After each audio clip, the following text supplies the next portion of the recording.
మొట్టమొదటి factory outlet మన Mukunda jewellers లో అన్ని జ్యువెలరీపై బిఏ 2 to 12% మాత్రమే. No making charges. విచ్చేయండి ముకుందా జ్యువెలర్స్. మా నూతన బ్రాంచెస్ అతి త్వరలో జూబ్లీహిల్స్ మరియు వైజాగ్ లో ప్రారంభం. గ్రీన్లాండ్పై వెనక్కి తగ్గేది లేదని అమెరికా అధ్యక్షుడు డొనాల్డ్ ట్రంప్ మరోసారి కుండబద్దలు కొట్టారు.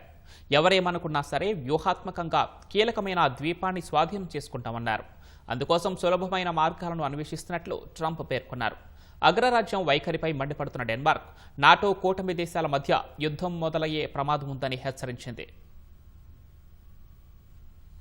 వెనిజువెలా అధ్యక్షుడు నికోలస్ మదురోను బంధించిన తర్వాత గ్రీన్లాండ్పై కన్నేసిన అమెరికా అధ్యక్షుడు డొనాల్డ్ ట్రంప్ తాజాగా మరో బాంబు పేల్చారు. గ్రీన్లాండ్ ద్వీపాన్ని స్వాధీనం చేసుకునే విషయంలో తగిన చర్యలు తీసుకుంటామని స్పష్టం చేశారు. ఈ అంశంపై సులభమైన మార్గంలో ఒప్పందం కుదుర్చుకోవాలని చూస్తున్నట్లు పేర్కొన్నారు. శ్వేతసౌధంలో జరిగిన మీడియా సమావేశంలో మాట్లాడిన ట్రంప్ గ్రీన్లాండ్ అంశంపై మరోసారి స్పందించారు. ఆ ద్వీపం చుట్టూ ఉన్న జలాల్లో ఇప్పటికే రష్యా, చైనాలు తమ నౌకలను మోహరించాయని, అమెరికా రంగంలోకి దిగకపోతే గ్రీన్లాండ్ ను అవి ఆక్రమించే ప్రమాదముందన్నారు. అమెరికాకు గ్రీన్లాండ్ వ్యూహాత్మకంగా, రక్షణ పరంగా కీలకమని ట్రంప్ పునరుద్ఘాటించారు. ఆర్కిటిక్ ప్రాంతంలో ప్రత్యర్థులను ఎదుర్కోవడానికి గ్రీన్లాండ్పై నియంత్రణ అవసరమన్నారు. చర్చల ద్వారా గ్రీన్లాండ్ ను పొందాలని తాము అనుకుంటున్నామన్న ట్రంప్ అది సాధ్యం కాకపోతే కఠిన మార్గాలను అనుసరించాల్సి వస్తుందని పరోక్షంగా డెన్మార్క్ కు హెచ్చరిక చేశారు.